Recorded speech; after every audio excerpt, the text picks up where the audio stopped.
Good morning, everyone. For teleSUR, I'm Cody Weddle in Caracas, Venezuela. We start off in Syria, where U.S. airstrikes continue. The attacks killed at least 5 civilians Thursday, although the exact number remains unknown.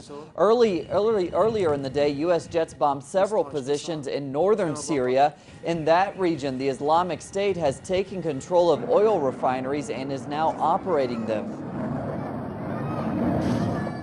The British Parliament will gather for an emergency session on Friday to decide whether their country will join airstrikes in Iraq.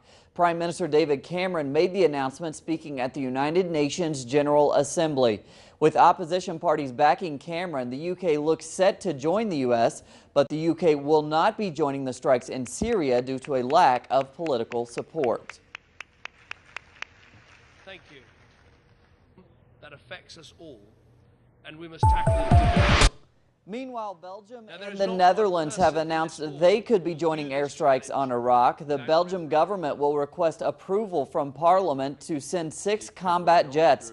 The Netherlands has already confirmed it will send jet planes to join the airstrikes in Iraq. Both countries denied plans of sending ground troops. Speaking at the United Nations, Venezuelan President Nicolás Maduro addressed the huge social gains underway in Venezuela. He also criticized the U.S. bombing campaign in Syria and called for international law to be upheld. Only an alliance which respects the sovereignty of these nations will really defeat the Islamic State and all the terrorist forces that have emerged as a monster fed by the West. There will be no other way to defeat them, not with bombs which kill innocent civilians. They never kill these armed groups, they kill innocent people.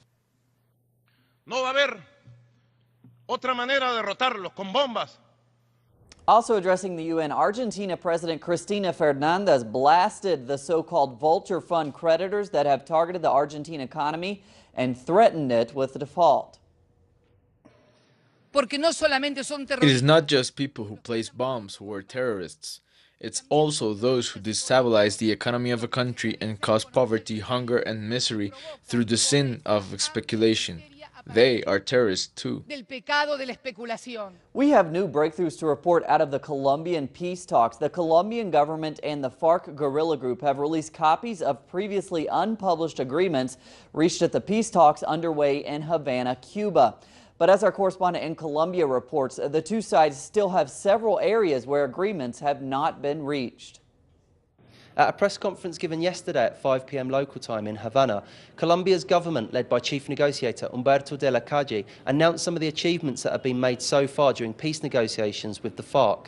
He addressed the 3 points on which the two teams have so far agreed, those being land reform, political participation and the issue of drugs. Now, there are many extremely interesting points that came out of what de la Calle said, but perhaps one of the most interesting was a commitment between the two teams that the links between politics and drugs must be brought to an end. Now, that essentially means that the government has committed itself to dismantling the paramilitary organisations that continue to terrorise many parts of Colombia. Finishing his speech, Humberto de la Calle emphasised the fact that nothing is agreed until everything is agreed. So Colombia must now wait for a final agreement to be made. Charles Parkinson in Bogotá, Colombia.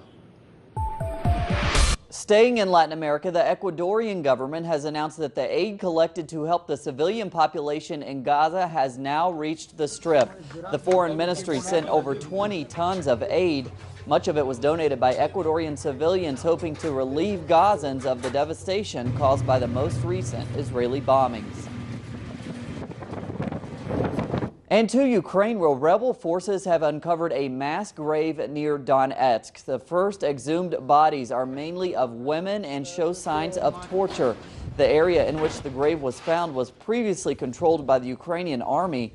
Other mass graves have also been discovered. Russia is calling on a thorough investigation to determine who is responsible. And in the United States, the FBI has released a new report showing mass shootings have more than doubled over the past 7 years. The report reveals that the average number of mass shootings rose to an average of 16.4 shootings per year in 2013. That's up from 6.4 shootings in 2006. More on those stories and others at our website, telesurtv.net/English for teleSUR English. I'm Cody Weddle. Have a great day. We'll see you right back here in just a few hours.